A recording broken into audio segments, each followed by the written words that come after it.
যীশু খ্রিস্টের নামে সকলকে জানাই অভিনন্দন।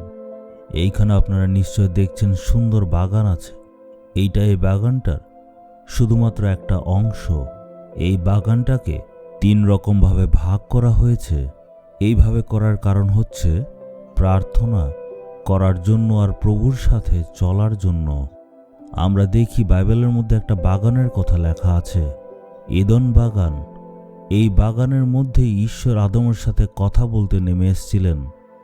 আর এই বাগানেই প্রথম মানুষ ঈশ্বরের সাথে সহভাগিতা করেছিল।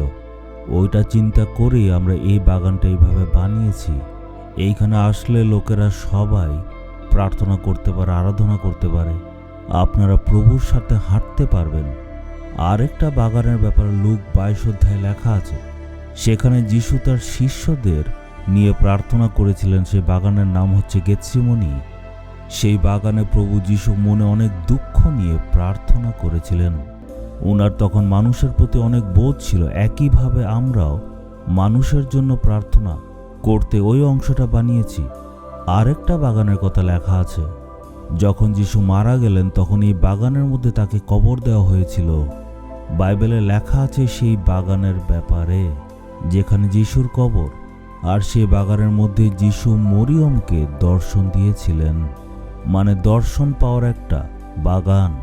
এইভাবে এই বাগানের এই অংশতে গেলে ঈশ্বরের দর্শন পেতে পারবেন। এটাকে বলে গার্ডেন অফ ভিশন। এইভাবে 3 রকমের বাগান আমরা এখানে বানাচ্ছি। এই 3টে বাগান তৈরি হওয়ার পর আপনারা এখানে এসে প্রার্থনা করতে পারবেন।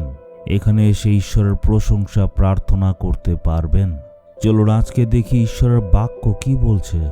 আমরা দেখব যোহন 16 অধ্যায়ের 20 পদে, তোমাদের শোক আনন্দে রূপান্তরিত হবে। এখানে বলছে, হে আমার ছেলে আর হে আমার মেয়ে, তোমাদের দুঃখ আনন্দে রূপান্তরিত হবে। আজকে হয়তো আপনার মনে কোনো একটা দুঃখ রয়েছে। আপনি যেখানে কাজ করেন, ব্যবসা করেন, থাকেন, সেইখানে হয়তো কেউ আপনার বিরুদ্ধে কিছু বলে দিয়েছে।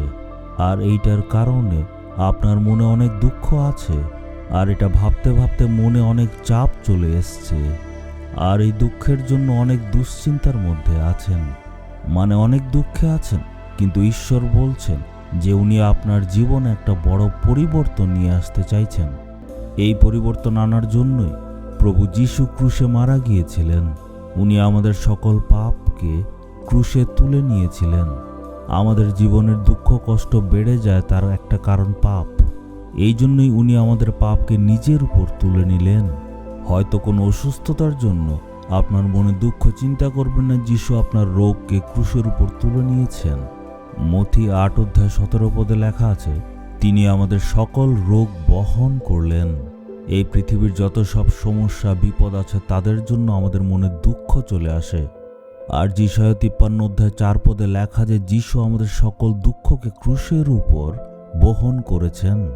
আর যেহেতু প্রভু যিশু খ্রিস্ট ক্রুশের উপর আমাদের সকল দুঃখকে বহন করে নিলেন, তাই উনি দুঃখকে পাল্টাতে পারেন।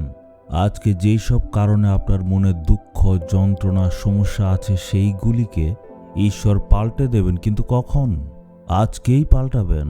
এই জন্যে ঈশ্বর আজকে আপনার সাথে কথা বলছেন। ঈশ্বর বলছেন, হে আমার ছেলে, হে আমার মেয়ে, তোমার দুঃখকে আর বিপদকে আমি পাল্টে দেব। বিশ্বাস করেন? বিশ্বাস থাকলে নিজের বুকের উপর হাত রেখে এখন বলুন, হে প্রভু, আপনি আমার জন্য প্রতিজ্ঞা করেছেন। আজকে আমার দুঃখ বিপদকে আপনি পাল্টে বিজয়ে পরিণত করবেন আর আমার জীবনের সমস্যা দূর করবেন।